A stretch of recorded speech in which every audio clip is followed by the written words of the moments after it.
రాంత్ starring Dileesh Pothan, Roshan Mathew, written and directed by Shahi Kabir. Ronth అంటే night patrolling చేసే police officer అని మీనింగ్ మలయాళంలో. ఈ మూవీ జూన్ 13న మలయాళంలో థియేటర్లో రిలీజ్ అయ్యి ఇప్పుడు ఈ మూవీ జియో హాట్‌స్టార్‌లో తెలుగులో కూడా స్ట్రీమ్ అవుతుంది. ఫ్యామిలీతో చూడొచ్చా అంటే యెస్ చూడొచ్చు. మూవీలో ఎలాంటి అడల్ట్ కంటెంట్ లేదు. మూవీ రన్ టైమ్ వచ్చేసరికి 2 hours 2 minutes. మూవీ చూసాక నాకెలా అనిపించిందంటే నచ్చలేదు. రివ్యూ లాస్ట్‌లో రేటింగ్ ఇస్తాను. Full detail review positives and నెగెటివ్స్‌లో మాట్లాడుకుందాం. మన రివ్యూస్‌ని అందరూ చూస్తున్నారు కానీ మన ఛానల్‌ని ఎవరు సబ్స్క్రైబ్ చేసుకోవడం లేదు.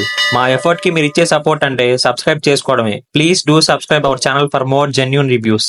కథ విషయానికొస్తే దీనత్ అనే police car driver and Yohanan అనే పోలీస్ ఆఫీసర్ నైట్ ప్యాట్రోలింగ్‌కి వెళ్తారు క్రిస్మస్ టైంలో. వాళ్ళు ప్యాట్రోలింగ్‌కి వెళ్ళిన టైంలో ఒక కపుల్ ఇంట్లో నుంచి లేచిపోతారు. వాళ్ళు లేచిపోవడానికి అండ్ ఒక దళిత యువకుడు చనిపోవడానికి ఒక లింక్ ఉంటది. ఈ ఇన్సిడెంట్‌కి ప్యాట్రోలింగ్‌లో ఉన్న పోలీస్‌కి లింక్ ఏంటి? అసలు తను ఎలా చనిపోయాడు? ఈ ఇష్యూలో ప్యాట్రోలింగ్ పోలీస్ ఎలా ఇన్వాల్వ్ అయ్యారు? చివరికి ప్యాట్రోలింగ్ పోలీస్ ఆ ఇష్యూ నుంచి తప్పించుకున్నారా లేదా అనేది రిమైనింగ్ స్టోరీ. ఈ మూవీకి నేను ఇచ్చే rating 1.5 out of 5. Full detail review మన ఛానల్లో ఉంది. కింద ఉన్న లింక్ క్లిక్ చేసి చూసేయండి.